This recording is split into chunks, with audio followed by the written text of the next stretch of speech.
haddaynu soo qaadano waxa la waa in yaroo iska majaajilaahe ninbaa waxa la yidhaahaan reer magaal buu ahaa oo qurba joog ah markaa wuxuu ku weynaaday doobnimadiibuu ku weynaaday beri dambaa markii waddanka u soo dhaadhacay halkan uu yimi bay ka dayn waayeen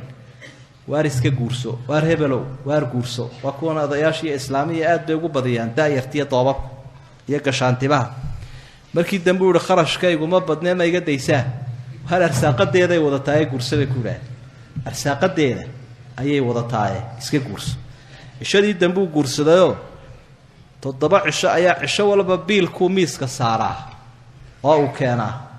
markay 7 baxeen baa wuxuu heblaayo adiga arsaaqadaadii meeday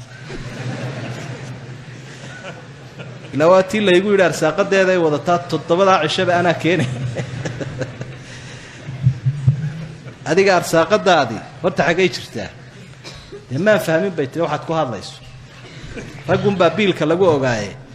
anigu de ragum baa dumarku ay ka sugaanay biilkii adaa laga sugayaa meel layguma ka hadlayay qoladii sidii la ii sheegay balankii uu meesha furi waayay arsaaqadeeday wada taabaan ku guursaday qoladii tii aanad haynin ina kala dhaqaaji buu marka insa loo fikiro ma aho ninkii ama uu yiraahdo islaantii kiishadeedaan ku guursanaya oo biilka iyada bixin doonta ama uu yiraahdo adna maalinkeen